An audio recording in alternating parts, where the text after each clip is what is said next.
Bienvenue sur On nous a rien demandé, votre émission de la com, vue par la com, hein, vue par trois vieux de la com, trois gars barbus de la com, Barbu, barbu. très barbus de la com. Bienvenue à David Dargaud, ancien DIRCOM, consultant, euh, il est là, on le connaît.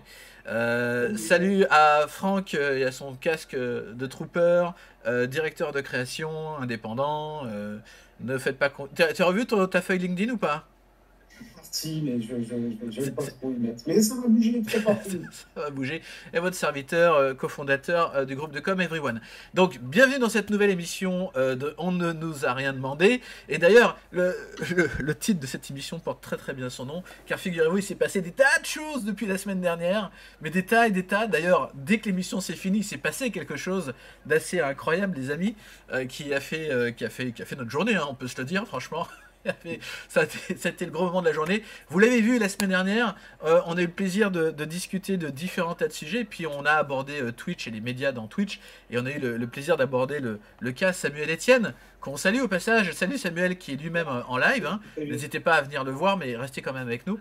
Et donc, il y a eu un intervenant dans le chat, hein, par le pseudo, un pseudo très, très caché, très anonyme, Anthony Delorme, qui est venu nous dire que Samuel Etienne aurait été coaché par Brainsonic, et que a été notre surprise déjà d'apprendre cette affirmation déclarative très étrange, mais en plus d'avoir un tweet de Samuel Etienne citant l'émission, votre émission préférée, hein, on nous a rien demandé, pour démentir justement cette information. Voilà qui a été fait. Donc on est très content que Samuel Etienne ait pu regarder un peu notre émission. Tu nous prends en photo, Franck, ou quoi là? Parce Non, qu'on voit ton gros iPhone c'est mon rose. tour, c'est mon tour. D'accord, t'es nickel, t'es bien coiffé, y a pas de souci. J'ai Et un petit kit de maquilleuse beauté, c'est parfait pour le dire. non, t'es très bien, tu es très bien, y a pas de souci.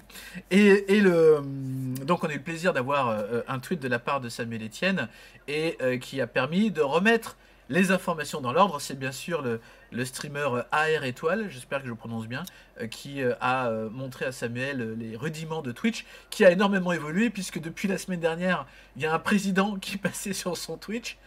Non, on n'a même pas un président d'agence, hein, sur le nôtre. Et là, il va recevoir le Premier Mais quoi? ministre. Ouais, ça va venir. Il va recevoir le Premier ministre dans quelques jours, demain ou ce soir même.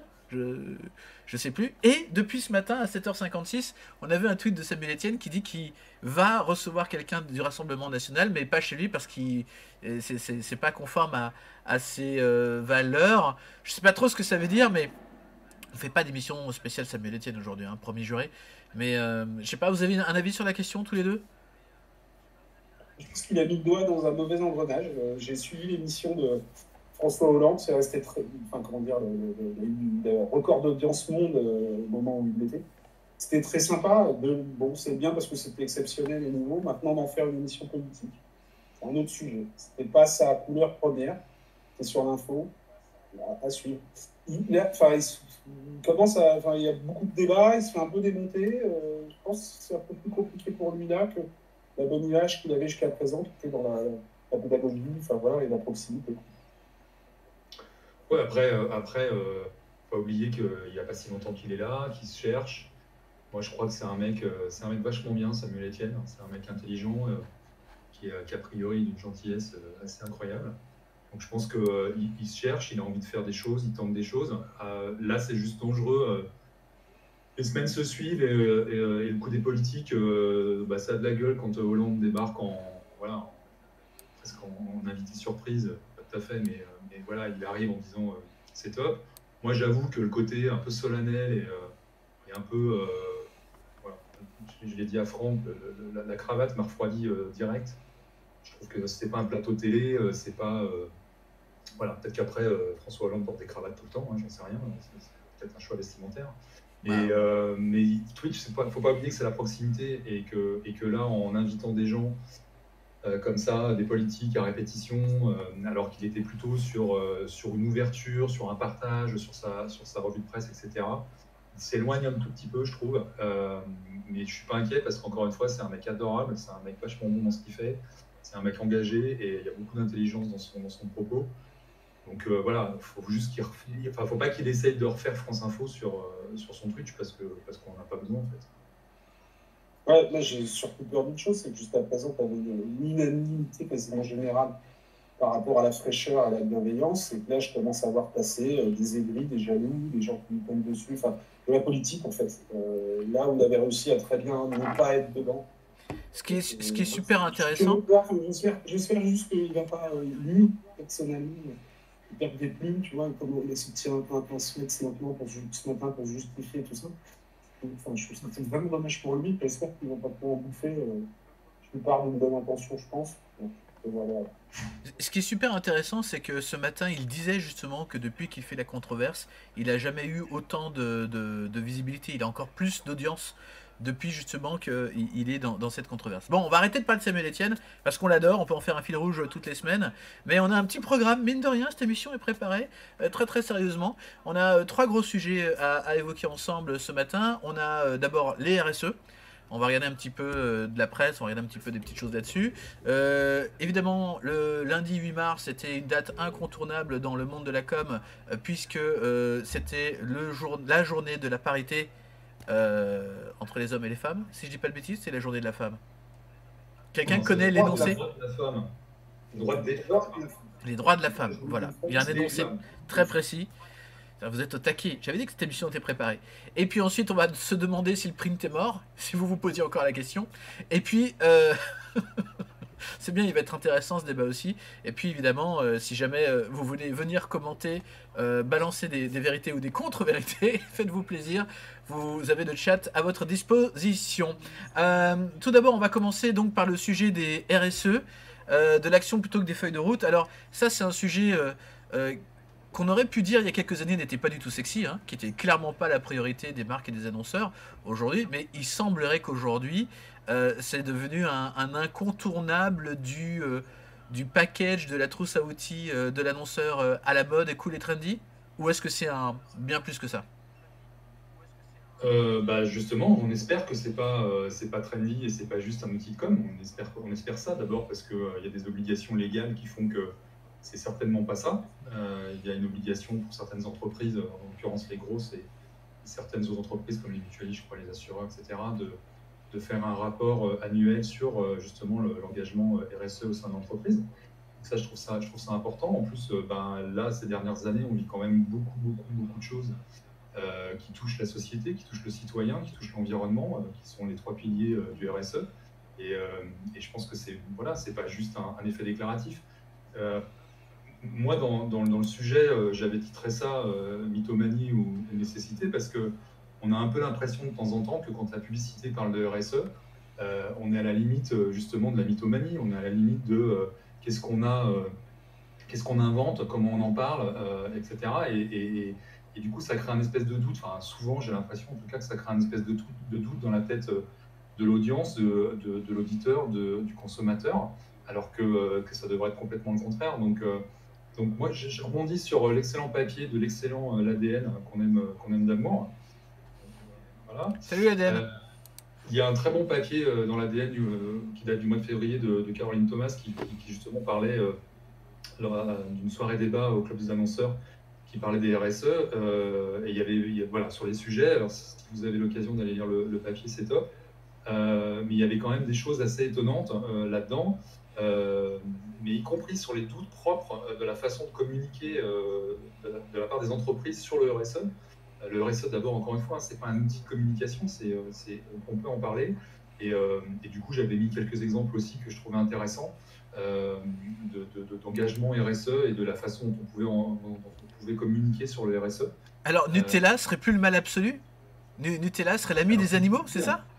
C'est ce qui se dit. Avant, je voudrais juste faire un tout petit truc Vas-y. qui m'a choqué, on en discutait juste avant avec Franck, qui était finalement le peu de prise de conscience et le peu d'engagement de la part des DRH, en fait, dans le papier. Dans le papier, il y a un chiffre que je vais retrouver parce que j'ai pas mes lunettes et que je fais le malin. Dans une large mesure, les directions générales impulsent le sujet, heureusement, parce que c'est quand même elles qui sont censées donner l'input de pas mal de choses dans l'entreprise, donc à 60%, c'est 60% seulement. Les métiers de la marque et de la com, 20%, pas non plus gigantesque, et les ressources humaines, c'est 10%. Donc c'est seulement 10%. Et nous, on pense que, entre autres, on a parlé de 8 mars, de la parité enfin, aussi du harcèlement et des droits de la femme, droits des femmes dans l'entreprise, entre autres. Les ressources humaines, elles sont au cœur de ça. Donc il faut qu'il y ait un engagement, une envie et des faits aussi, parce que ce que dit le papier, et après je reviens sur Nutella, ce que dit le papier, c'est qu'il y a encore beaucoup de déclarations d'intention, il y a encore beaucoup de voilà ce qu'on va faire, voilà comment on va le faire, mais finalement ça manque beaucoup d'action parce qu'en fait ça manque beaucoup d'argent. Et quand je vois que 60% des chefs d'entreprise disent c'est nous qui voulons faire du RSE, c'est aussi eux qui accessoirement on les cordons de la bourse, donc c'est aussi à eux de dégager les moyens nécessaires, d'abord au sein de l'entreprise et ensuite dans la relation qu'a l'entreprise avec ses fournisseurs, avec ses clients, de faire des choses et de les concrétiser. Voilà. Alors Nutella, oui, Nutella c'est intéressant parce que Nutella, il y a encore peu de temps, c'était quand même le supra-exemple de la marque qui morfle parce que justement, elle n'a pas d'engagement sur l'environnement et du coup, elle était montrée en fait comme le bon exemple de ce qu'il ne fallait pas faire. Nutella, pour faire son divin programme, son divin produit au chocolat, je vais y arriver, a besoin d'huile de palme.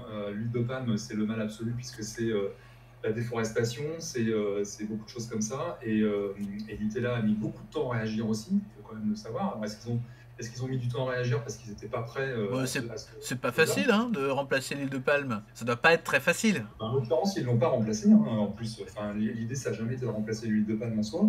Ça a été d'essayer de trouver des filières qui respectaient un cheminement et des processus, justement, pour éviter une déforestation à l'excès et surtout surveiller les fournisseurs, parce que c'est un peu comme l'histoire d'Apple avec les enfants qui travaillent dans les mines pour récupérer de quoi faire des batteries, ou ceux qui travaillent dans certaines usines en Chine.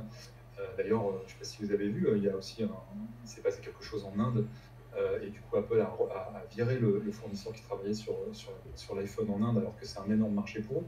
Bref, tout ça pour dire que Nutella a mis du temps à réagir, mais par contre, dans la réaction, ils ont fait beaucoup, et ils ont fait beaucoup dans les faits, c'est-à-dire, il y a un très bon article, je ne sais pas si tu l'as pointé, ouais, oui, sur Max France, qui explique comment ils se sont engagés sur une huile de palme durable, et ils ont travaillé avec ça, avec WWF pour le faire. Ouais. Et ils sont allés jusqu'à utiliser des satellites, de la cartographie satellite, pour vérifier que ce qu'on leur disait et ce qu'on leur affirmait en termes de traçabilité, de durabilité, allait bien dans le sens de ce qu'ils avaient demandé. Et ils ont, deuxième chose, beaucoup communiqué, alors beaucoup en RP évidemment, mais malgré tout un peu quand même, on voit bien que sur les publicités, il commence à y avoir des lignes, des logos, des choses comme ça pour affirmer en tout cas qu'ils n'ont pas laissé passer le train et qu'ils sont en train de changer tout ça. Franck, tu l'aimes comment ton Nutella? Avec ou sans huile de palme?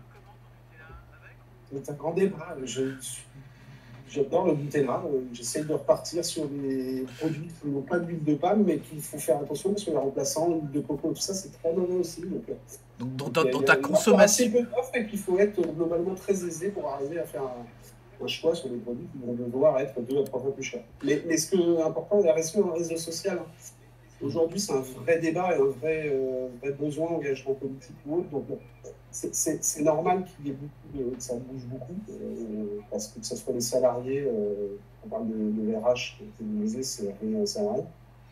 On est tous sensibles dans notre vie personnelle ou dans la vie professionnelle, si tu veux, à ça. Et quelle est la part entre greenwashing, effet d'annonce, effet de bord, engagement économique, possibilité économique?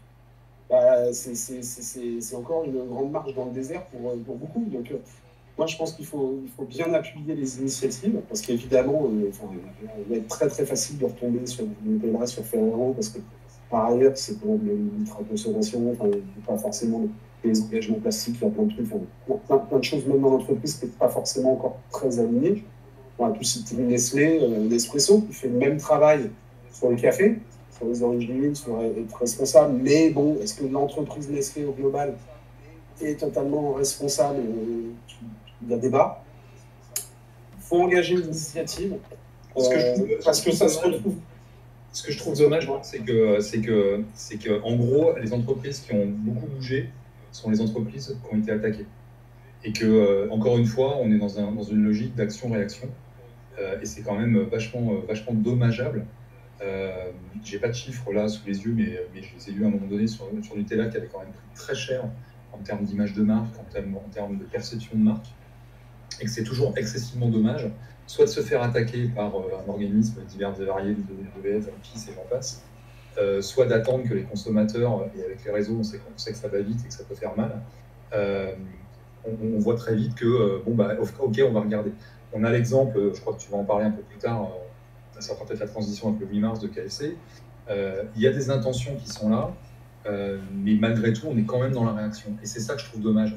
Le RSE, c'est pas un truc qui existe depuis 2020, 2019. Le RSE, c'est un truc qui existe depuis relativement longtemps. Après, les obligations légales, elles datent des lois Grenelle, donc c'est pas non plus si récent que ça. Et malgré tout, on en est encore à se poser des questions sur quels moyens, de quoi on parle. L'ADN mettait le doigt sur le côté carbone, comment on fait pour consommer moins. Alors, on va changer les ampoules, on va utiliser des LED, etc. Ok, so what. Il y a des choses plus intéressantes à faire, y compris dans le social. On parle beaucoup de l'environnement. Il y a des entreprises où c'est pas forcément très simple de prendre la parole et de communiquer sur l'environnement en soi. Il y a le social, il y a les moyens sur ce qu'on veut faire avec les citoyens. Je prends l'exemple d'Uber, je ne sais pas si tu l'as, Thierry. Je l'ai aussi, ouais. Uber qui a mis en place un système de transport gratuit pour les personnes âgées qui devaient aller se faire vacciner. Ça, c'est un engagement social envers les citoyens que je trouve hyper intéressant. David, c'est un peu le monde des bisounours que tu nous racontes, parce que moi j'ai presque envie de te dire, c'est totalement bullshit. Uber, on parle de gens qui quand même utilisent, enfin je veux dire, être chauffeur Uber, c'est pas un boulot relax, tu vois. Les gens sont pas salariés, ils ont pas de sécurité, ils ont rien. Et puis tu t'achètes des pleines pages dans 20 minutes et le Parisien pour dire que t'emmènes les mamies se faire vacciner. C'est pour ça que je dis qu'on est encore malheureusement dans l'action-réaction. Une action comme vient de le faire Uber, alors c'est cool parce qu'ils le font et au moins ça fonctionne. Maintenant, là où je trouve ça dommage, c'est que c'est évidemment pour s'acheter une image et que la motivation en fait de communication, je ne parle pas tant de ce qui est fait en RSE en soi, moi je reste sur la com, sur le domaine que je maîtrise et je connais. La motivation de la communication, elle est faite uniquement dans un souci de redorer l'image. Et c'est cette motivation-là qui me dérange et qui me pose problème, vraiment. C'est cette motivation-là que je trouve excessivement dommage. Et c'est vrai, je vois dans le chat, ça parle de la grande distribution, c'est pareil. C'est épidermique quand je vois certaines pubs où d'un seul, la distribution devient un lieu de bien-être, où on tombe amoureux, etc. Quand on voit la souffrance de certains employés, la difficulté aujourd'hui de travailler dans cette entreprise, voilà, la communication ne peut pas tout faire, quoi. Enfin, moi, je pense qu'il faut, plutôt de nature, pas être bisounours, pas être positif. Il faut qu'on pousse derrière. Après, on est tous dans une hypocrisie énorme, dans le sens où, là, ce que je voyais, enfin, tu as le patron de Danone qui a embrayé Danone sur l'engagement de Bicorp, donc ce qui est pas anodin, hein, c'est entreprise à mission, comme on peut le faire Brochet, et là, il vient de se faire retanquer par les actionnaires qui disent oui, mais toute une histoire. C'est pas sûr qu'on ait tous nos chiffres de rentabilité, donc là, on va peut-être le dégager. Donc, enfin, de toute manière, tu auras une réalité économique qui fait que même ceux qui veulent y aller, si ça ne concrète pas au tiroir caisse, ça ne passera pas. Et à l'inverse, je vais citer Apple, tous les gens qui sont bien pensants pour des entreprises plus éthiques, ils n'ont aucun problème à continuer à s'acheter un iPhone, alors qu'on sait très bien que Apple, c'est tout sauf responsable, parce que comme tu le dis, c'est les enfants qui les fabriquent, que c'est des produits électroniques bourrés de matières premières qui peuvent ravager la planète haute, mais ça pose aucun problème quand le produit est plus fort, c'est pour ça que je reviens sur le côté économique, que sa propre éthique ou ses propres choix. Donc voilà, on n'est pas tous à l'aise, enfin que ça soit... Et c'est peut-être pour ça que Nutella a eu besoin de réagir. Et puis les actes. Il faut soutenir les actes pour faire évoluer les choses en profondeur. Et ça va prendre du temps. Mais d'où la question, la RSE finalement, est-ce que c'est Thierry dit bullshit, moi je dis très très mytho, ou est-ce que au contraire, finalement, si on prend le problème à la source et qu'on essaye de se poser des bonnes questions, avant même que ce soit un problème, on va dire de communication, à la source, il faut que la motivation, en tout cas, elle soit alors évidemment sincère, c'est la base, mais elle soit aussi effective. Je pense que c'est hyper important. Apple aujourd'hui est loin d'être un exemple. Pour autant, ils ont investi beaucoup dans un certain nombre de choses. C'est démonstratif. Non, mais tu as raison, mais pour revenir sur l'Apple, parce que je vois Benny Lawish qui en parle dans les questions, effectivement, Apple fait plein de choses. Et quand tu vois que leur communication, c'est de dire qu'on a retiré la prise des packs pour être plus écologique, pour pas être sur cette consommation, tu vois bien qu'eux-mêmes, ils ont un problème dans la communication de ce qu'ils peuvent faire comme acte. Donc en fait, tu as l'impression de deux vitesses entre certaines entreprises qui avancent, mais de la communication, des services de communication qui vont parler sur autre chose. Et qu'il y a un vrai problème d'alignement aujourd'hui. Moi, je pense que la motivation du RSE, de toute façon, ne peut pas être la com. Tu ne peux pas aujourd'hui envisager de faire une action parce que le service com te dit ça va être porteur pour l'image, ou ça. Si tu le fais comme ça, et c'est un peu quand même ce qui se passe pour certains, parce que les idées viennent de là, là, j'y crois pas. Par contre, si ça vient d'un input sincère, réel, et c'est pour ça que je trouvais intéressant dans le papier de l'ADN, toujours eux, dans le papier de l'ADN, il y a un moment donné, on parle de, je crois que c'est 60% des entreprises qui se sont dotées d'une cellule, ça peut être un service, un département, ça peut être autre chose, et qui se sont dotées d'une cellule de réflexion, de travail sur le RSE. C'est ces gens-là qui doivent travailler là-dessus, indépendamment. Il ne faut pas que ça dépende du CFO, il ne faut pas que ça dépende du CIO, il ne faut pas que ça dépende de tout ça. Quelle réalisation de qualité? Je viens de mettre l'article et le passage. C'est beau. Non mais voilà, je pense que la première motivation, elle ne doit pas être de communication, et la deuxième chose, c'est qu'il y a nécessité de mettre en place des choses relativement indépendantes, et je pense qu'on a essayé de vendre à un moment donné les happiness officers comme du RSE, c'est peut-être le cas, mais ça a été mal vendu. Ils sont un peu au chômage là. Alors qu'ils devraient surbosser. Ouais. Ils devraient surbosser parce que le besoin aujourd'hui d'être bien dans son boulot, entre le télétravail, entre les risques économiques et toutes ces choses-là, et ben, objectivement, je pense qu'il y a du taf. Je pense qu'il y a du taf pour eux. Et c'est pour ça que je disais, je trouve hyper inquiétant que les RH se sentent si peu impliqués là-dedans. Alors, ils sont peut-être débordés, ils ne sont peut-être pas assez, ils ont peut-être d'autres problèmes. Mais ça, c'est quand même, pour moi, un des fondamentaux de l'entreprise, l'engagement RSE.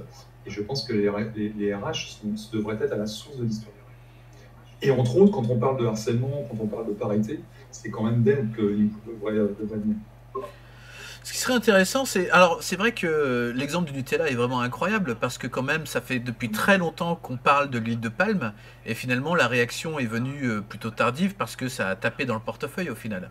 Et que d'autres marques totalement inconnues comme la pâte de noisette du Berry, dont j'ai oublié le nom, qui s'appelle Chocolateria ou je sais pas quoi, a complètement explosé parce que justement eux ils faisaient un 100% pas huile de palme et aucun truc compliqué. Et puis les noisettes du coin aussi par exemple. Donc c'est intéressant de voir tout ça. Je vous propose qu'on saute sur un sujet peut-être encore plus actuel. On parlait tout à l'heure du lundi 8 mars. Regardez un petit peu, on va se regarder un petit bout d'un film qui s'appelle B-Lady. Alors il y a Juju64, je fais un petit tour dans le chat rapidement, qui nous dit rappel, Apple, Samsung, Sony, Huawei, tous les fabricants de téléphones ont les mêmes sources de matières premières. Reste à voir comment ils les gèrent. Oui, totalement d'accord avec toi, Juju. D'ailleurs, c'est pour ça que c'est intéressant de voir comment est-ce qu'ils communiquent aussi à travers ces progrès, parce que c'est vrai qu'Apple a ses keynotes, Samsung le fait de manière différente à travers moi je les reçois, les newsletters internes ou des choses comme ça, où sur chacun des produits, à chaque fois qu'il y a un produit qui sort, il y a toujours un petit panneau environnement où ils racontent qu'est-ce qu'ils font pour améliorer, etc. Mais totalement d'accord avec Juju, finalement, comme les constructeurs de bagnoles, les fournisseurs, c'est un peu tous les mêmes. Donc, là où il a encore plus raison, c'est qu'il y a des consortiums sur des langages de développement, sur des choses comme ça. Je trouve relativement dommage que tous les gens, y compris les constructeurs de bagnoles avec leurs batteries, il n'y ait pas aujourd'hui non seulement un consortium, il y a des choses qui se passent, il y a des discussions, il y a des organismes, mais il y a des choses qui soient plus visibles pour que le consommateur comprenne aussi les enjeux qui tournent autour de ça, que ce soit les batteries dans les téléphones, les batteries dans les voitures, ou toutes les matières premières qui sont utilisées aujourd'hui dans les smartphones. Consortium d'ailleurs, on parle du lithium, qui par exemple ne prend pas vraiment beaucoup la parole.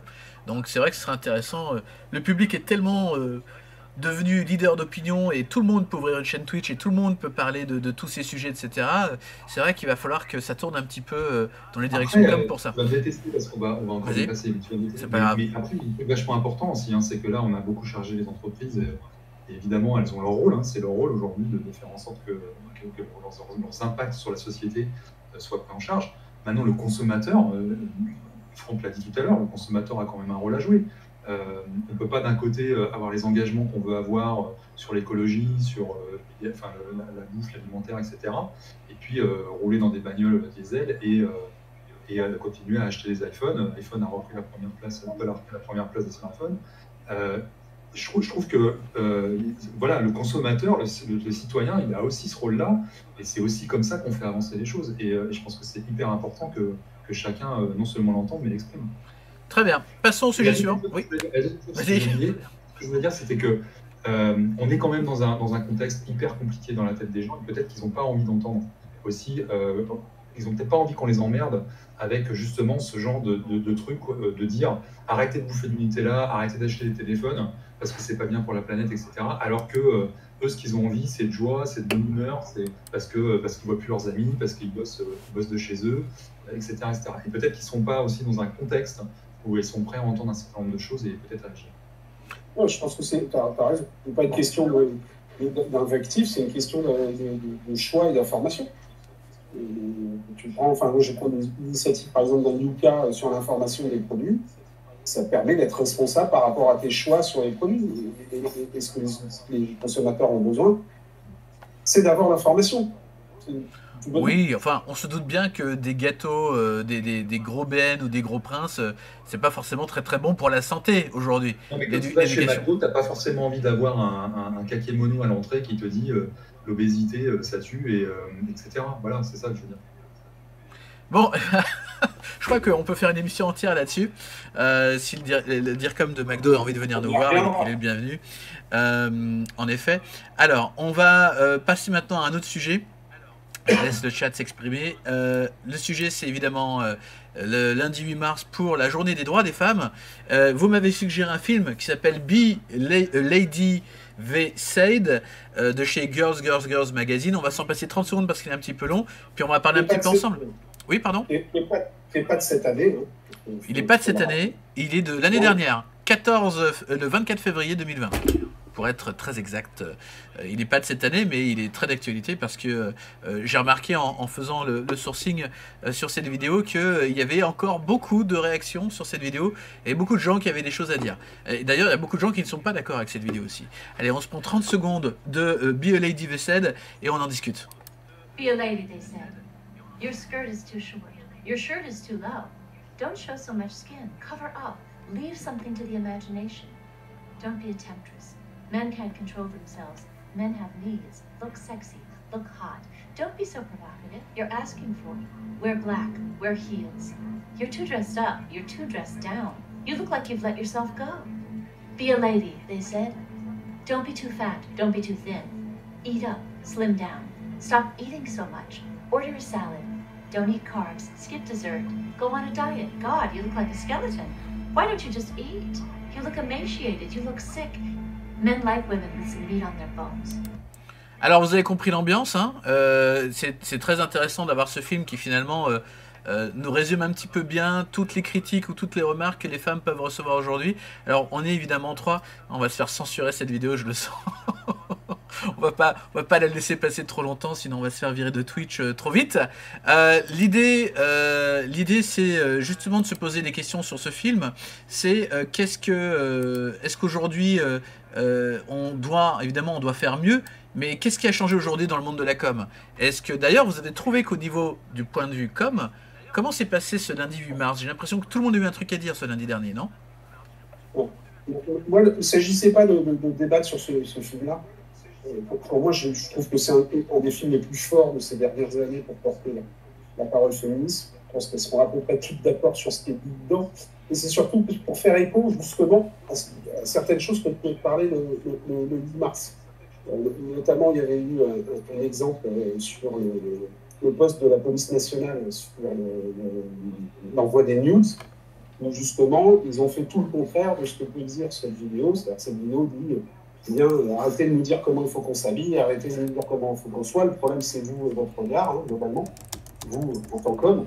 Hein. Et donc, on avait des réactions et tout le débat sur ce qui a pu sortir en termes de communication qui a fait un peu de buzz ou un peu d'échange sur le 8 mars, et justement un peu sur ce discours, sur la tonalité du discours autour des droits ou autour de ce qu'on va raconter aux femmes ou ce qu'on va raconter aux victimes d'une manière générale. C'est en ça, si tu veux, ce film sur l'introduction que sur... Est-ce que tu peux nous parler de cette histoire justement sur Twitter de la police nationale qui date du 6 mars dernier, hein, donc juste de ce week-end? Est-ce que tu peux nous raconter un petit peu ce qui s'est passé? Enfin voilà, la police nationale a sorti un tweet sur d'explication sur le fait que le partage de nude était amené souvent à se retrouver à ce qu'on appelle revenge porn, donc l'utilisation détournée d'un nude qui est normalement entre deux personnes consentantes et que une des personnes qui le reçoit peut être amenée à le diffuser. Et tout le débat a été que du coup, le message de prévention, c'est ne faites pas de nude pour éviter qu'il soit partagé. Là où le débat, d'un point de vue, c'était de dire on remet de côté sur une victime. C'est la personne qui partage qui doit être condamnée. Et d'ailleurs, pour rappel, c'est condamnable. Hein, c'est 2 ans de prison sur partage non volontaire des données personnelles. Donc voilà, tout le week-end, forcément, c'est sorti juste avant le 8 mars. Le débat était sur. C'était pas le message qu'il fallait faire, c'était pas bien donné. Et puis du coup, ce côté moraliste ou éducatif est très mal passé par rapport justement aux victimes, encore une fois, de ces actions. Encore un bon exemple d'internalisation d'agence qui a foiré. Excusez-moi, c'était... Pourquoi? Parce que tu en parles de community manager, ouais. Je pense, non, parce que c'est internalisé. C'est peut-être pas un message du SEM, mais c'est forcément internalisé, ce genre de communication de la police nationale. Il aurait fallu un tantinet de réflexion un peu externe pour avoir un retour, si ce n'est que sur justement la réaction que ce genre d'affichage aurait pu provoquer, puisque tu l'as très bien dit, je dirais 100% des gens qui se sont exprimés ont perçu la même chose que toi en fait. C'est-à-dire que c'était une culpabilisation. Là on voit le tweet de Manon par exemple qui illustre très bien la réaction des internautes et en particulier des femmes qui sont concernées et des hommes aussi, entre parenthèses, hein, qui peuvent aussi envoyer des nudes, etc. Toi David, t'en penses quoi de cette com de la police nationale? Ils auraient dû éviter de parler? On t'entend plus David. Tu es mute, je te vois. Voilà, merci. Je disais, moi j'ai réagi comme un père parce que je suis père de 2 filles et que finalement cette conversation je l'ai eue, c'est-à-dire que parfois ma fille rentre du taf après avoir pris les transports et qu'elle me dit j'ai été emmerdée et que quand je la regarde, elle est bien maquillée, elle a un t-shirt bien ouvert où elle a une jupe au-dessus du genou et que je sais qu'elle va être emmerdée. Je le savais qu'elle allait être emmerdée le matin. Et qu'en tant que telle, je pense que le message, et c'est ce qui est intéressant, c'est les réactions qu'il y a eu derrière. Parce que la réaction qu'ont eu les gens derrière, et les femmes notamment, c'est la réaction qu'a eu ma fille quand je lui dis « Bah ouais, mais regarde comment tu t'habilles, c'est chiant quoi. Forcément que tu vas être emmerdé, on est entouré de crétins et on est entouré de gens qui sont comme des chiens sur un os, quoi. » Et sa réaction, c'était de dire « Mais putain, je vais quand même pas m'habiller pour ne pas me faire emmerder. J'ai envie de m'habiller comme j'ai envie, enfin, je dois m'habiller comme j'ai envie de m'habiller. Et c'est pas aux gens de dire comment je vais m'habiller. Moi, je dérange personne en étant maquillée avec un super rouge à lèvres bien rouge, avec etc. C'est pas aux autres de décider. Et en fait, c'est exactement ce qui s'est passé là. Je pense que le message de départ, il a aucune volonté de s'en prendre aux victimes. Sincèrement, il ne faut pas non plus voir le mal partout. Je pense que la première action, c'est de dire aux gens, attention, quand vous envoyez un nude à votre amoureux ou à votre crush ou à je sais pas qui, il y a un risque derrière que ce truc-là, le jour où vous allez vous engueuler, vous séparer, ce truc-là, il tourne. Et c'est 90% des cas, ça vient de là. Il y a un nude qui a été envoyé, sur le moment, voilà, tout le monde a apprécié, les deux ont été heureux, et puis derrière, ça s'engueule, ça machine, et puis bah, vas-y, je te fais circuler le truc. Et c'est ça, et ils l'ont mal fait, ils l'ont mal dit, il n'y a pas de doute là-dessus. Et la réaction, tant mieux si ça crée le débat. Parce que moi, si ma fille n'avait pas eu cette réaction, peut-être que je serais resté sur des positions bien paternalistes, bien de mec, de dire Si tu veux pas être emmerdé, malheureusement, ça m'arrache le cœur de te dire ça, mais arrête de t'habiller comme ça. Et c'est pas la bonne réaction. La bonne réaction, c'est ce qu'ont répondu les filles au tweet, c'est de dire, et d'ailleurs, je sais pas si tu l'as, Thierry, il y a des gens, il y a une femme qui a transformé le texte, changé le texte. Mais c'est ce qu'on montre depuis tout à l'heure. Voilà, c'était ce que je voulais te dire depuis 5 secondes. En effet, il y a des DA de talent qui ont récupéré le visuel et qui l'ont remanié de la manière dont eux auraient voulu recevoir le message. C'est vrai que c'est pas la première fois que les institutions sont souvent à côté hein, en termes de DA, en termes de messages, etc. Peut-être parce que ils n'ont pas non plus les bonnes embauches de ce niveau-là, et peut-être aussi parce que ils n'exploitent pas correctement leurs agences, parce que il est certain, et je pense, hein, la police veut le bien de la population, donc elle a le message qui a été envoyé est certainement pas je dirais le message qu'ils avaient envie d'envoyer au départ. Donc la question c'est comment on peut se foirer autant entre l'idée du message, la planification, l'exécution, etc. Mais ce qui est intéressant, c'est est-ce que c'est, alors exemple bateau, et d'ailleurs on est un bon exemple de ça ici, il faut absolument qu'à un moment donné on ne soit pas 3 mecs barbus dans cette émission. Je me rase hein, s'il le faut. Qu'on ait une femme avec nous qui de temps en temps nous remette à notre place. Ça c'est le premier constat. Le deuxième c'est que...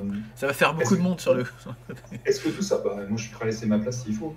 Est-ce qu'à un moment donné par exemple, est-ce que le CM c'est un mec? Est-ce que l'équipe digitale de la police nationale... Mais tu penses que ça serait dû à ça? Ça serait dû à ça, tu penses? Non, mais j'en sais rien. Moi, je n'ai pas la réponse. Je dis juste, aujourd'hui, les pistes, c'est quoi? C'est, il n'y a que des mecs, et que les mecs, ils se sont dit exactement ma réaction de père tout à l'heure à la con, de dire à ma fille, t'habilles plus comme ça, tu seras plus emmerdé, tu verras, c'est magique. Un gendarme avec le képi et tout, machin, qui écrit sur... dire ça. Deuxième possibilité, il y a peut-être des femmes dans l'équipe digitale numérique et que derrière, il y a une réaction peut-être et puis qu'on ne les a pas écoutées. Ou alors, elles n'ont pas osé. Elles se sont dit, non. Je ne sais pas, ce serait intéressant justement d'avoir le CM ou d'avoir l'équipe qui puisse nous expliquer pourquoi le point de vue, ça a été le point de vue finalement pas celui de la victime. Parce que c'est ça le reproche principal qui a été fait au tweet, c'est mettez-vous à la place de la victime. Celui qui agit pas correctement, c'est pas la victime. Celui qui agit pas correctement, c'est celui qui... Et puis, il est très peu probable que un perpétreur suit sur Twitter la police nationale. C'est un peu con aussi. Ça va changer de toute façon. Un môme de 16 ans ou de 18 ans qui aujourd'hui reçoit un nude et qui se fait, pour des raisons à la con, se fait justice en distribuant le nude. Ou même d'ailleurs, moi je ne l'ai pas vécu et j'espère pas le vivre, mais même parfois, voilà, je te montre, tiens, ma meuf m'a envoyé un nude, t'as vu comment elle est gaulée, je sais pas quoi. Ces conneries-là, on les entend malheureusement partout autour de nous. On en revient au rôle d'éducation, on en revient au basique de ce qu'est l'éducation, parce qu'à un moment donné, encore une fois, je le dis, je l'écris souvent, c'est aussi aux pères, aux mères, aux frères, aux sœurs, de dire à ces personnes qui font ça que c'est pas comme ça que ça fonctionne et que c'est pas ce qu'il faut faire et que c'est pas bien de le faire et qu'il faut le répéter. Il faut pas être passif face à son écran en disant elles ont raison, ouais génial, je suis avec toi. C'est pas assez, ça suffit pas. C'est comme le harcèlement, c'est la même chose. Constater et dire aux gens, moi je me fais un mea culpa là-dessus. Je me suis pris de gueule avec un patron d'agence une fois, que tu connais Thierry, en lui disant je veux plus voir ça quand je suis là. C'est pas comme ça qu'on parle à une jeune fille. Donc en ma présence, ce genre de truc, mais c'est pas en ma présence. C'est là où j'ai foiré. C'est pas en ma présence. On ne parle pas comme ça aux gens. Et c'est tout. Franck, je vois que tu as envie de dire un truc depuis tout à l'heure. Je me permets d'interrompre David. Vas-y Franck. Franck, t'es mute aussi. Pourquoi vous vous mutez tous, les mecs? On m'entend pas. Voilà. Pour pas déranger. Je parle, mais on m'entend pas. Non, il y a deux choses qui sont importantes. C'est ce que tu relevais, qui est la capacité de conseil, si tu veux, pour éviter ce qui est aujourd'hui. Moi, le fond du débat, je renote sur ce que remontait Bédi Lawish toujours sur le chat aussi. C'est une certaine incapacité aujourd'hui à avoir une nuance ou une communication qui ne soit pas celle qu'il faudrait entendre. C'est-à-dire que pas de débat sur le fait que ce n'était pas forcément une bonne communication, mais une bonne communication, est-ce qu'elle a besoin d'être bien pensante? Absolument. Est-ce que le but de la communication, ce n'est pas d'être efficace ou de passer un message, quitte à ce que ça puisse créer du débat? Or, aujourd'hui, ce que je vois, notamment avec les réseaux sociaux, c'est que tu te fais beaucoup tomber dessus dès que tu n'es pas dans le bon message établi. Prendre un exemple, ce qu'il disait là, pour sortir du débat, parce que c'est vrai que c'est plutôt en bout, effectivement, quand on parle vraiment de conséquences de victimes d'harcèlement ou autre, ça je l'entends bien. Mais moi, je suis motard. Et en tant que motard, quand on passe le permis, c'est le même que les voitures. Et quand on arrive et qu'on est motard et qu'on est en priorité à droite, j'ai le bon droit. Est-ce que d'un point de vue de bon droit, je m'engage, ou est-ce qu'en tant que motard, j'ai systématiquement appris qu'il y avait un faible et un fort, et qui fait que je vais être un tout petit peu plus vigilant, parce que même si je suis dans mon bon droit, si je passe et que l'autre fait une erreur, c'est pas volontaire, c'est pas parce qu'il est, pas parce que c'est juste un connard en voiture qui va griller la priorité, c'est juste que s'il y a une erreur, dans le choc, je serai forcément plus victime que lui. Tout ce message qui est de faire attention, qui ne devrait pas être, on est bien d'accord, c'est comme tu disais tout à l'heure, si je reviens sur le sujet, ma fille, quand on a tous été pères ou même un garçon, fais attention comment tu te fringues, fais attention, mais c'est la même société, fais attention comment tu te comportes vis-à-vis de quelqu'un, c'est pour anticiper ces réactions. C'est intéressant de se dire que s'il faut s'interdire de systématiquement être dans de la prévention sous couvert que c'est pas le bon message, et c'est vrai que c'est pas le bon message, mais c'est pas la réalité non plus. La réalité, elle est toujours plus complexe, il peut y avoir des accidents, il peut y avoir des harceleurs qui le font. Non, je ne veux pas dire que non, ça c'est pas bon. Mais ce que je veux dire, il peut y avoir des solutions, des situations qui font que Alors, il faut travailler avec de l'anticipation. Et aujourd'hui, c'est assez intéressant parce que c'était la transition que je voulais faire sur la campagne de Burger King. Parfait, vas-y, fais-la. Voilà, qui était aussi sorti ce jour-là, et qui balance un titre qui est La place de la femme et la cuisine. Et pareil, ça ne se dit pas, et c'est levé de bouclier, alors que je trouve que c'est très mal. Pourquoi? Parce que c'est un titre qui est clickbait, et que quand on prend l'effort d'aller lire ce qui est derrière, donc ils l'ont fait à la fois en digital, juste avec ce titre, donc il fallait faire l'effort de dérouler le thread derrière, soit en print, où là c'était plus facile, parce que le texte était tout de suite en dessous. En gros, c'était un message revendicatif pour dire, attention, il n'y a pas d'égalité dans la cuisine, chez les chefs, pour le reste, c'est surreprésenté chez les hommes. Nous, on veut s'engager à soutenir les femmes, à soutenir leur représentation, leur visibilité. Donc, après, est-ce que c'est à Burger King de le faire? Est-ce qu'ils sont légitimes, ainsi de suite? Et ça, c'est vrai que ça peut être intéressant. Mais l'angle qui est de partir sur une provocation, sur un message qui ne se dit pas, la place de la femme dans la cuisine, là, je trouve que c'est ça aussi un peu de la communication, c'est très intéressant. Alors qu'ils se sont fait eux aussi démonter, sortis en féministe. Là aussi, il y a une directrice artistique qui a fait un détournement avec le bon message, qui est la place de la femme est partout. Mais oui, elle a raison. Mais est-ce qu'elle ne se tue pas aussi en tant que créative à condamner des formes un peu d'irrévérence, une forme de détournement qui est le propre de nos métiers? Est-ce que le problème, c'est pas le format, en fait? Parce que Twitter, c'est pas un print. Je pense que les réseaux sociaux ont mis en place quelque chose qu'on constate tous, que ce soit en tant que professionnel ou en tant qu'individu. C'est ce côté, il ne peut y avoir qu'une vérité. Or, on sait, nous, je veux dire les gens qui vivent, on sait que c'est pas vrai. Je vois pas où est le problème. Benny le dit très bien, je trouve, dans le chat. Je vois pas où est le problème, et tu l'as dit aussi sur l'histoire de la moto, je vois pas où est le problème de prévenir les gens du danger de certaines choses, tout en, d'un autre côté, expliquer que c'est pas normal de s'en prendre à des victimes, etc. L'histoire de Burger King, c'est presque un autre problème, mais qui va à la même conclusion. Burger King tente un truc, parce que globalement, c'est une histoire technique, cette histoire-là.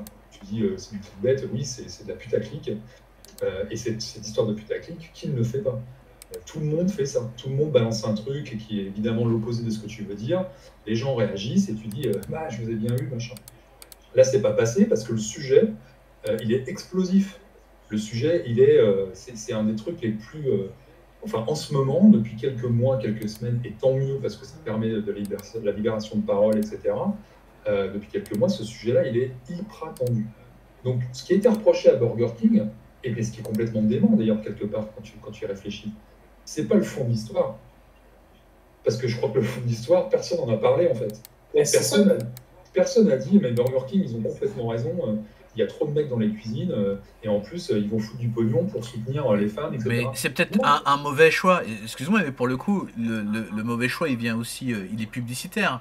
Est-ce que tu peux traduire un print? C'est bien, ça va faire la transition sur le dernier sujet. Est-ce que tu peux faire un print en tweet? Est-ce que finalement, tweeter implique des risques? C'est-à-dire, quand tu mets un tweet et que tu mets des réponses en dessous, 80% des gens lisent pas ce qu'il y a en dessous. C'est la même mécanique. Quand tu regardes le print, tu as une typo 270 sur Women Belong in the Kitchen. D'accord, Et mais t'as t'as du coup, pas, corps- t'as pas le temps de corps tweeter une saloperie entre les deux pages, tu vois.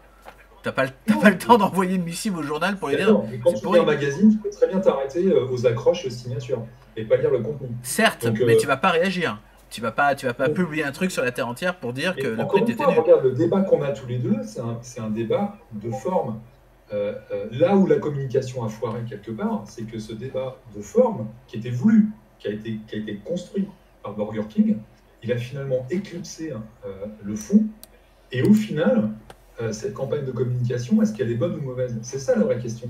Est-ce qu'au final, il y aura un impact sur Burger King? Est-ce qu'au final, les gens diront je vais plus chez Burger King parce que c'est des misogynes, etc. Ou j'irai plus chez Burger King parce qu'ils ont voulu me manipuler, etc. C'est ça la vraie question.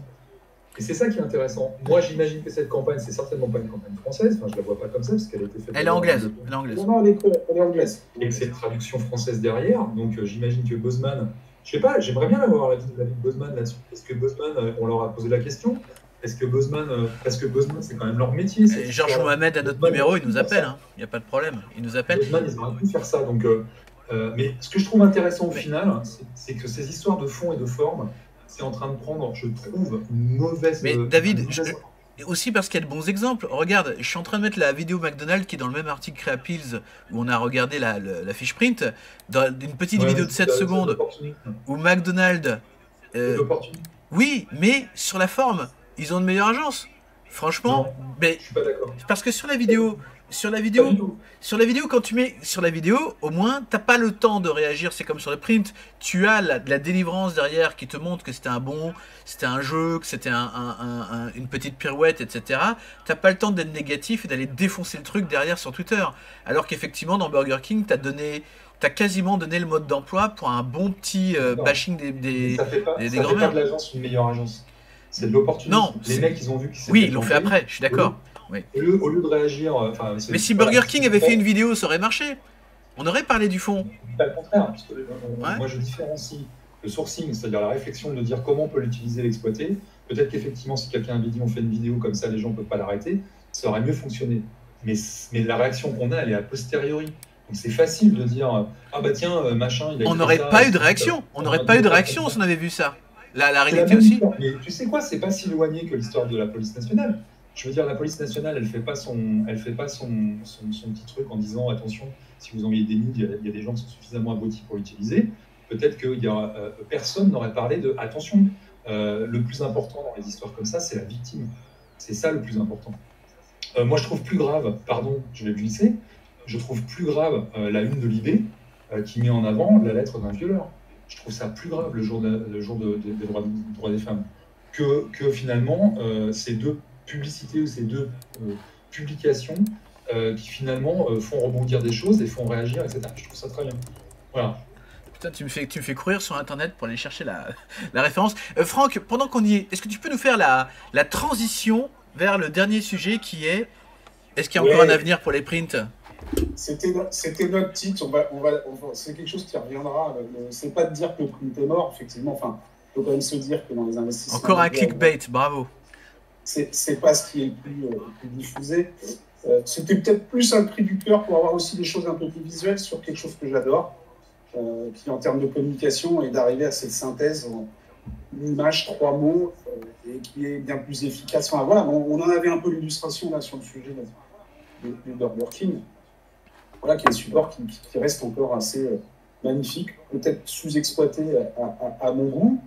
La question étant l'efficacité. Hein, si la publicité dans le print a régressé, c'est pas parce que la publicité était mauvaise, c'est parce que la transformation du print a moins prouvé que tous les autres médias qui sont aussi mieux mesurés. Est-ce que tu peux un peu nous commenter ce qu'on regarde là sur Dizaine d'Inspiration, la campagne d'Adidas? C'était pas aujourd'hui, c'était l'histoire de repartir sur quelques quelques sorties qui montrent à quel point, quand on joue avec un support, quand on arrive à être simple et évident, bah, on déclenche une émotion et un plaisir immédiat. Donc, là, c'est une publication d'Adidas. Effectivement, le principe, bah, c'est de jouer avec le média. Donc, un magazine qu'on feuillette, et le feuillette, bah, c'est répéter un mouvement des bras. C'est celui des pompes, si on est sur le, enfin des tractions vraiment sur le premier. Ouais, les abdos, ouais. sur les derniers. Donc, voilà, bah, ça se passe de mots, c'est évident. On a une marque qui nous incite à faire du sport, c'est quelque chose que j'ai fait. Et quand je l'ai rendu, c'est important. Quand on rend l'utilisateur actif, interactif, la mémorisation et l'efficacité d'une campagne est bien plus comment dire, efficace. Quand on livre un message, il faut que tout soit lu et tout soit pris. Alors, voilà. Tu nous avais également partagé, voilà, il est très difficile d'afficher ce site, hein, je tiens à vous le dire, Positivaire. Donc c'est une campagne pour au Québec pour les préventions routières, hein, c'est ça? Ouais, celle-là, la précédente est un peu ancienne, celle-là c'est du Canada, elle est très récente. Je trouve ça très très fort, c'est de jouer justement avec ces histoires de dates qu'on a tous sur les tombes. On sait qu'une fois qu'on a la deuxième date, bah, ça veut dire qu'on est mort. Et là, toute cette symbolique de la ceinture qui est pour dire bah, tant que j'ai ma ceinture, je ne vais pas mourir. Donc, mon histoire continue. Quel meilleur message de prévention? Donc, on parlait tout à l'heure de prévention. Donc là, ça n'empêche pas le bon acte, mais voilà. Je trouve ça fort, efficace, visuel, simple. Puis c'est très difficile en digital de provoquer la même chose aussi. C'est très très compliqué en digital. Là, tu poses un vrai débat, parce que bon, le digital, moi, justement, avec ma barbe, j'en faisais il y a 20 ans. Il y a 20 ans, le premier digitalo, c'était je prends du print et je le mets sur le web. Ce qui ne marchait pas, parce que ben, on ne prenait pas en considération l'espace qu'on avait. Puis on est parti tout de suite dans une surenchère d'animation qui veut que le digital doit être cliqué, doit être animé, doit être vidéo. Et peut-être qu'aujourd'hui, une des solutions, ça serait de revenir aussi à des choses plus posées, plus sages, plus print sur le digital, mais pas print dans son exécution, mais dans sa conception. Parce qu'on a des lecteurs aussi qui réclament des choses moins agressives. Enfin, tout le désengagement des gens vis-à-vis de la publicité est souvent par rapport au principe d'agression. L'agression parce qu'il y en a une surabondance, l'agression parce que ça bouge, et l'agression parce que ça hurle. Je crois qu'il y a un truc que le print a, ouais, je peux dire a, et n'a pas le digital, et l'avait d'ailleurs au tout début, dans les grandes périodes de Shockwave, Flash et compagnie, c'est que il y a un élément clé, c'est le temps. Moi, je me souviens, quand j'étais DIRCOM, le travail sur le print est un travail...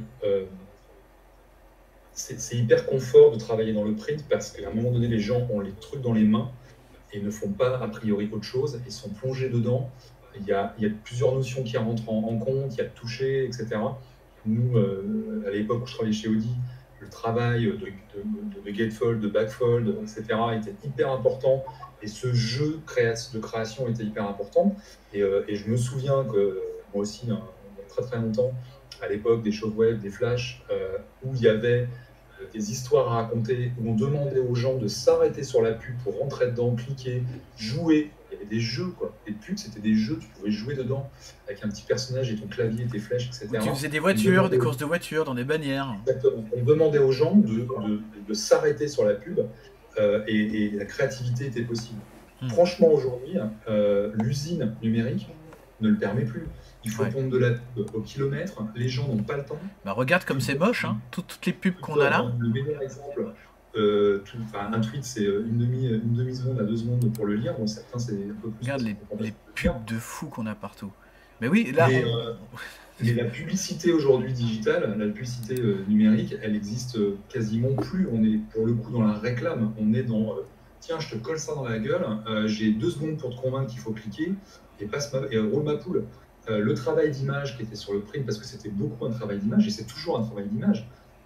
Vous en connaissez beaucoup, vous, des mecs qui peuvent s'autoriser à avoir des tunnels de 12, 15, 18 pages de publicité en double page que tu vas regarder en plus. parce qu'il y a des grands photographes, parce que je sais pas quoi. Bah oui. Imagine-toi ça sur un site web, où si tu avais 15 homepages avant d'arriver à la vraie homepage, avec de la publicité, je pense que tu sortirais le fusil, enfin, tu resterais pas. Donc le print a gardé ça.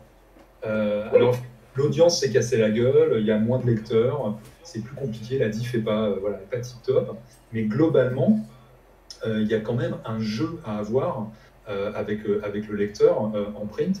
Le digital le permet quasiment plus, objectivement. Non, mais au-delà du support, là tu parlais, on sait que le temps d'attention des trois quarts des gens a totalement diminué. Là, ce qu'on montre en exercice, la perception, elle est quasiment immédiate. Donc en fait, c'est là où elle retrouve une efficacité terrible.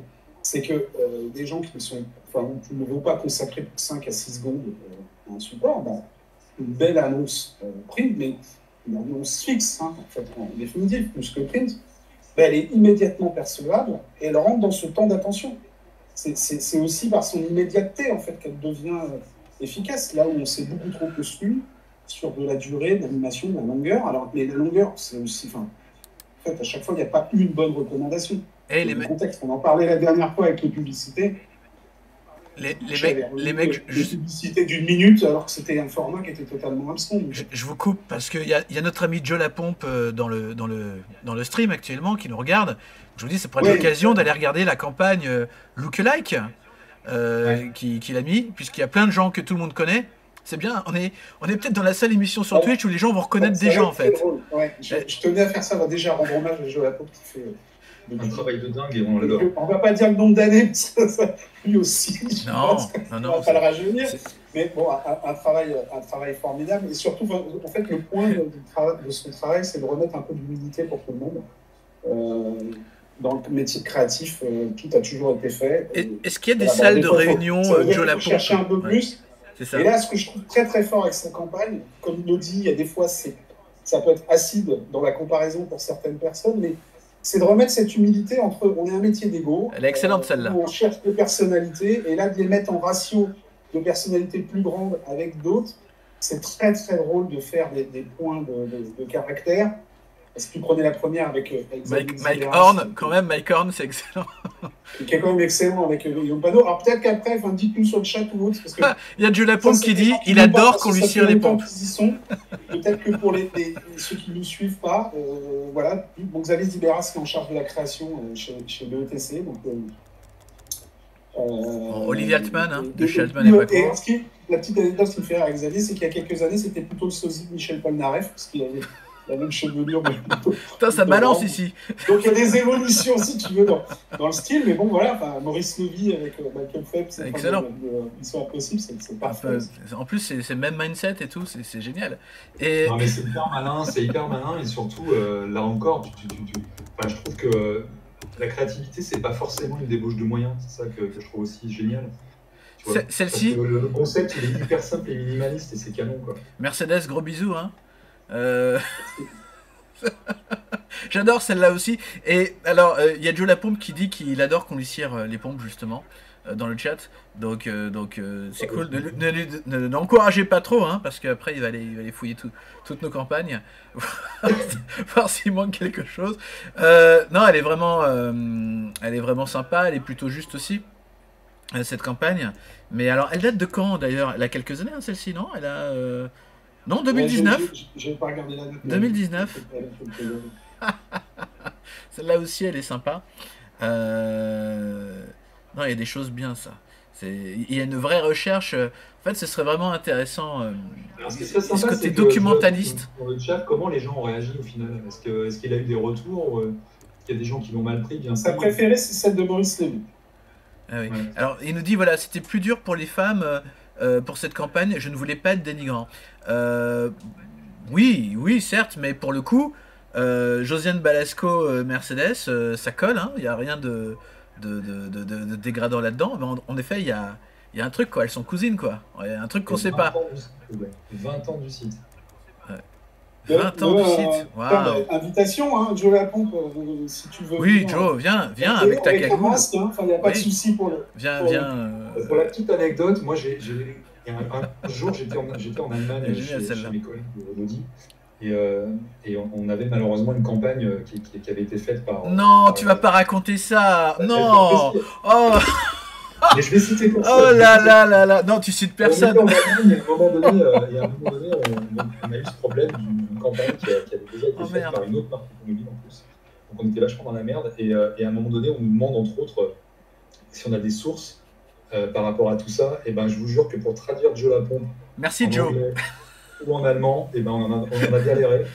Mais voilà, il faut que tu saches que tu es remonté jusqu'à Ingolstadt dans des très hautes sphères de communication. On a parlé de toi et on a été sur ton site, juste pour la blague. C'était des moments inoubliables. Et je sais pas si Joe, tu te rends compte à quel point tu es présent dans les agences, dans les esprits, hein, surtout des patrons, des DC, parce que quand les DA nous amènent des trucs, des fois les DA amènent des trucs, tu vois, et tu te dis, j'ai pas déjà vu ça quelque part, même sur un Joe Lapompe, hein, moi ça nous est arrivé. Dans des agences dont on ne citera pas le nom évidemment, de voir des campagnes de DA et de se dire et d'aller sur Joe Lapompe et de voir en fait qu'il y avait déjà des tas de mecs qui avaient pompé la même idée, etc. Parce que souvent sur les DA juniors, bah, ils sont inspirés, hein, ils s'inspirent, ils infusent le truc. Et t'es là et tu te dis merde, Joe l'avait déjà trouvé il y a quelques temps, quelques mois, quelques années, machin, etc. Et c'est pas que c'est flippant, mais c'est de se dire, c'est quand même dingue que les agences n'investissent pas, surtout les grosses agences. Hein. Quand t'es une petite agence, bon, t'as des excuses un peu bien trouvées, mais quand t'es une grosse agence et que t'investis pas dans on dirait quoi, dans ton documentaliste, tu vois, dans ces trucs-là, dans les process qui te permettent de pas tomber dans ces erreurs-là et de pas te retrouver chez l'annonceur quand la campagne est déjà imprimée avec un gros souci avec des concurrents bagnoles, par exemple, ou autre. C'est ouf, quoi. Tiens, là, je vais te raconter une anecdote pour aller dans le reste, et je pense que ça pourra faire un très bon sujet. De revenir sur ce côté qui inspire qui, communication. Je retrouve le lien, mais il y avait eu une très bonne démonstration comme ça, où vous avez suivi un team créatif du matin jusqu'au soir avec un brief en milieu de journée, en regardant tout ce qu'ils avaient regardé et ce qu'ils allaient produire après le brief. Et dans ce qui avait été produit, tu retrouvais tout ce qu'ils avaient vécu avant. Donc le cerveau fonctionne. Moi, dans le début de carrière, je me suis retrouvé, j'aurais pu passer chez Jonathan, mais pour dire que des fois, c'est les processus mentaux de création et pas de la copie.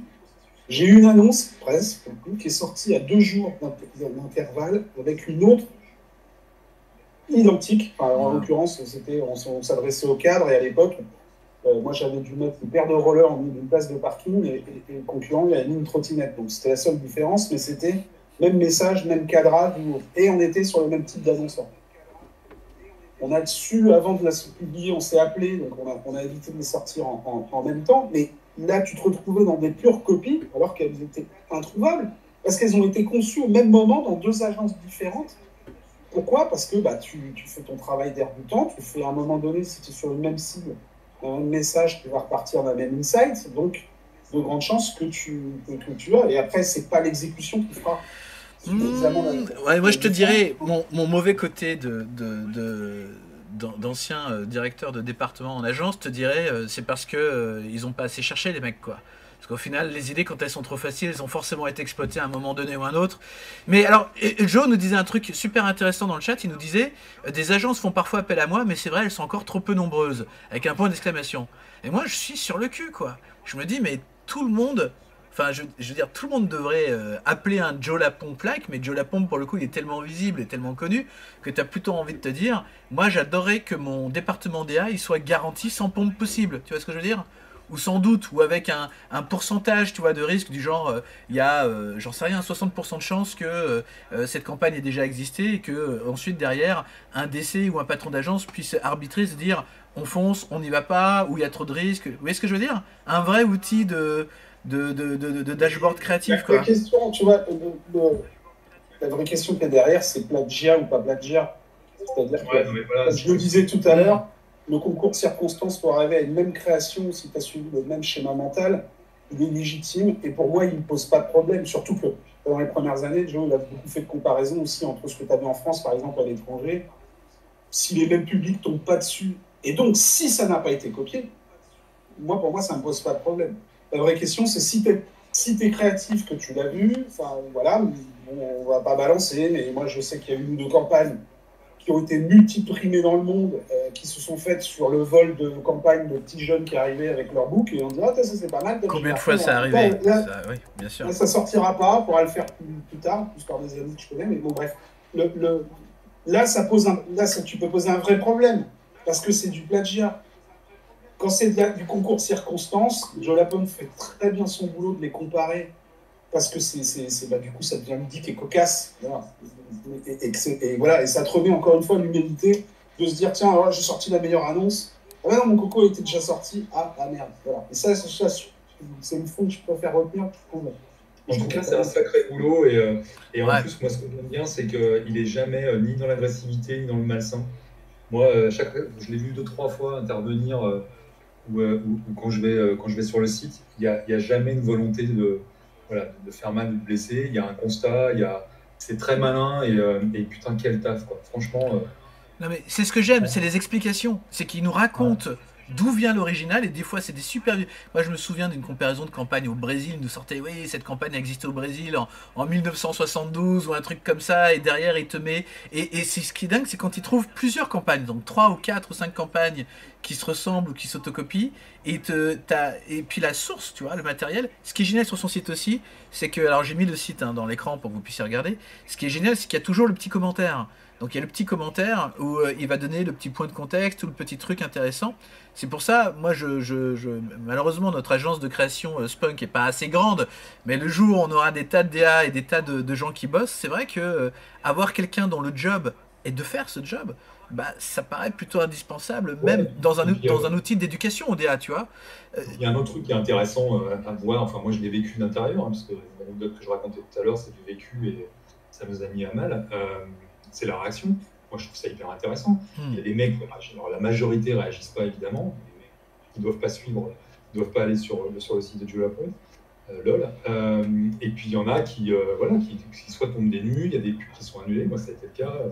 On a retiré des choses. Parce que l'annonceur, en plus, alors je peux te dire qu'il est de tout ça. Il devient dingue, hein, bien sûr. Quand il découvre le truc, voilà, c'est waouh. Attention, quoi. Et les créatifs, il y a des créatifs qui disent moi, de la même façon qu'aujourd'hui Adobe ou d'autres sites proposent de l'inspiration, moi je regarde le site de Joe Lapompe et voilà, je cherche l'inspiration sur d'autres sites. Et après, quand il montre le logo, il est au même endroit, l'image est au même endroit. Celui-ci il est génial, hein. Celui-là qu'on voit là. En plus, toutes les deux des écoles, donc t'imagines bien que... Alors, un petit bisou à Campuscom, hein, qui est une agence de com mais dédiée que aux écoles, par exemple. Je me dis, il n'y a pas beaucoup d'agences de com écoles, hein, entre guillemets. Et puis en plus, quand tu es une école de design ou de pub, en général, tu fais des pubs toi-même, tu vois. Donc quand tu regardes ça, tu te dis, bon sang de bonsoir, quoi. J'aimerais pas bosser là-bas. Le pire, c'est que ça reste une très mauvaise pub. C'est ça le pire. Oui. C'est-à-dire que tu vois, je crois que c'était Dalí Picasso qui le disait, les génies volent et les mauvais plagient, mais enfin, tu vois, si tu fais du plagiat, essaye de plagier les meilleurs, quoi, tu vois. Si vous êtes étudiant, foncez voir le site de Joe Lapompe et surtout gardez-le en bookmark. Et puis n'allez pas dans les écoles, hein. Arrêtez de donner votre fric aux écoles. Donnez votre fric à Joe Lapompe, achetez son bouquin, 39 balles sur Amazon. Non mais je déconne, mais moi je suis super choqué parce que ça me rappelle mes années en école de pub, hein. Que j'ai lâché après la première année parce que c'était trop cher et qu'ils achetaient des bouquins à la Fnac qui les photocopiaient, quoi, grosso modo, comme toutes les écoles privées de pub.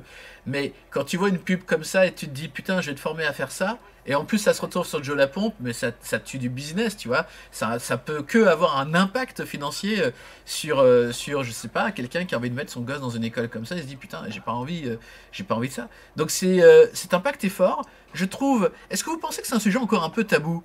Est-ce que le Joe Lapompe work est quelque chose encore tabou dans les agences? C'est quelque chose. Est-ce que les patrons d'agences se disent non mais j'ai pas besoin de ça, ça nous arrive de nous planter, mais on n'a pas besoin de regarder ou de trop regarder. Dans vos expériences très franco-françaises, à l'international, on ne pense pas forcément la même chose. En 2021, vous pensez que c'est encore une vraie préoccupation de ne pas tomber dans Joe Lapompe, ou on s'en fout encore? On se dit tiens. J'adorerais pour lui parce que ça lui donnerait un poids et un business model hyper intéressant. Donc j'aimerais beaucoup pour lui, mais j'y crois pas trop, quoi. Là, au-delà de tant pis parce qu'il le fait avec ses manières et tout ça, mais c'est quelque chose qui se réglera, je pense, assez vite par l'intelligence artificielle et toutes les banques de données, si tu veux, et en matchmaking que là, justement, tu arriveras à facilement le faire automatiser. Ouais. Après, moi, je crois que on nous dit, c'est une histoire d'ego aussi. Je pense que les agences les créatifs, les trucs, détestent qu'on les mette face au fait que soit ils ont fait ça de manière dégueulasse, soit le fait que ce qu'ils pensaient être les premiers à avoir inventé, non, en fait, non, ça a déjà été inventé, quoi. Donc, en fait, moi, je me souviens que notre petite histoire de plagiat ou pas plagiat, j'en sais rien. On saura jamais, en fait. On ne saura peut-être pas, mais c'est surtout qu'on nous a dit à un moment donné, le juridique n'a pas fait son taf. Et je trouve ça assez marrant. C'est tellement brûlant ce que tu dis, je dirais, j'ai rien à dire là-dessus. C'est très intéressant. Non, mais il a raison, t'as son petit impact. Je pense qu'il y a des boîtes où je pense qu'il y a des gens, évidemment, que ils n'ont pas envie de finir sur Joe Lapompe. Voilà, c'est ça que je veux dire. Ça, c'est certain. Et il a raison, Joe Lapompe, il le dit très bien. Son ex-DC en agence disait ça. Attention, tu vas finir sur Joe Lapompe. Ouais. Après, la vraie question, c'est comment on empêche ça. C'est-à-dire comment... Moi, je suis évidemment... Encore une fois, moi, je suis client, donc j'y vais et je me régale. Mais la vraie question, c'est comment, à un moment donné, une idée... alors, pour les gens qui plagient et les gens qui s'emmerdent pas à faire du copier-coller, eux, c'est des cas désespérés. C'est un peu comme les mecs qui utilisent des nudes. Pour le reste, comment on fait, à un moment donné, quand tu es créatif? Là, la réponse, pour l'instant, des agences, ça a été surtout... oui, non, mais tu comprends... moi, j'ai fait vérifier, l'image, elle est clean, elle a été clearée, l'accroche, elle n'a pas été déposée, etc. etc. Ça s'arrête là. Je pense qu'il y a du taf là-dessus aussi, hein, franchement. Et alors, je regarde dans les partenaires, par exemple, de Joe Lapompe, je vois pas d'agence, en fait. Ça aussi, c'est... Alors, on le voit pas sur mon écran. Je vais essayer de réduire le truc.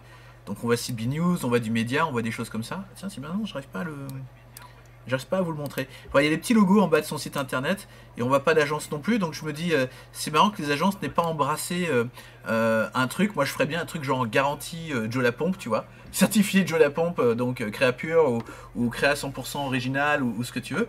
Parce que c'est vrai qu'au final, il y a tellement de choses qui existent que peut-être qu'un annonceur peut aussi se dire peut-être que l'idée se rapproche d'une autre, mais au moins elle est mieux exécutée.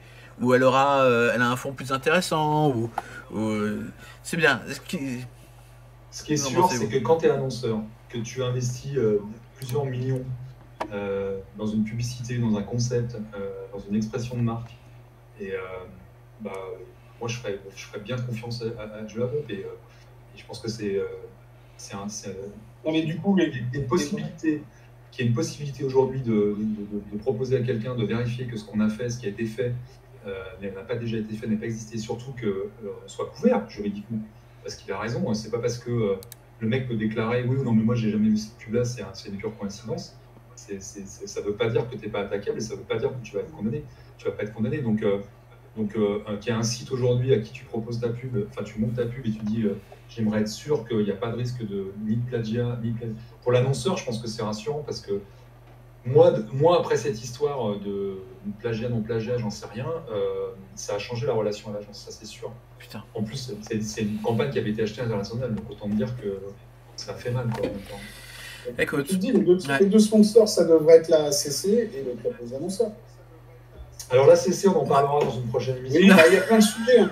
Les écoles aussi, on en parler, je pense. Hein. Ah oui, parlons des écoles. Venez les écoles, on va vous flinguer. Non, je déconne. Pas toutes. Enfin, si, presque toutes. Peut-être. Enfin, vous verrez. Écoutez, c'est déjà fini. On a passé un peu de temps, mais quel plaisir de finir sur Joe Lapompe. Parce que, pour le coup, en tout cas, chez nous trois, tu fais référence et tu fais partie du package indispensable de la grosse agence qui a plein de DA. Évidemment, il faut te payer des pétrodollars. Évidemment, indispensable. Mais et après, évidemment, le but du jeu n'est pas de finir sur ton site. Si vous êtes des jeunes, des étudiants en com ou vous vous intéressez à la com, allez voir le site de joelapompe.net pour vous éduquer sur des très bonnes idées qui ont déjà été exploitées plus d'une fois, vraisemblablement. Et puis, n'hésitez pas à vous payer un joli bouquin ou à consulter ses réseaux sociaux. C'est toujours un peu la crainte quand on va voir les réseaux sociaux de Joe Lapompe de se dire est-ce que ma campagne sera dessus ou pas. T'es là, tu défiles, tu te dis pourvu qu'il n'y ait pas ma marque, tu vois un concurrent ou un truc comme ça. C'était une petite sensation quand tu es dans les grandes agences qui fait partie de la lecture du matin, quoi. Tu te dis toujours en priant que ton agent ne se retrouve pas là-dessus. Voilà, merci à tous les deux d'être venus. Encore une émission super dense. Merci à tous les nouveaux followers qui nous ont rejoints et bien sûr à tous les nouveaux viewers. Merci à tous d'avoir participé dans le chat et merci à notre invité finalement un peu mystère, hein, Joe Lapompe, qui était également dans le chat. Merci de nous avoir accompagnés sur cette fin d'émission. La semaine prochaine, pas mal de programmes. Peut-être un ou une invitée mystère, prestigieuse dans le monde de la com. En tout cas, on est sur le coup, hein. Je tiens à vous le dire, on est sur le coup. Et merci à tous, vous êtes de plus en plus nombreux à nous rejoindre chaque semaine pour parler du monde des agences et de la com. On vous embrasse fort et on vous dit à la semaine prochaine. Prochain rendez-vous sur Everyone la chaîne à 14h30, Play or Pass. Retrouvez Nova Pyjama qui va défoncer des bagnoles sur Rect. Et puis on a également un grand tournoi. On va annoncer ce tournoi, je pense, Cédric, le Fight for Cash. Et oui, vous êtes sur la chaîne Twitch, la seule chaîne Twitch à organiser des tournois avec du vrai fric liquide à gagner, que vous soyez débutant, noob ou super grand champion européen comme on en a eu dans le passé. Venez vous affronter, gagner du cash dans une semaine TikTok. Donc tout ça, on va vous raconter ça. Et puis bah voilà, David, Franck, à la prochaine. Bonne semaine à tous. On a hâte. Très bien. Allez, à bientôt sur Everyone's la chaîne. Bye.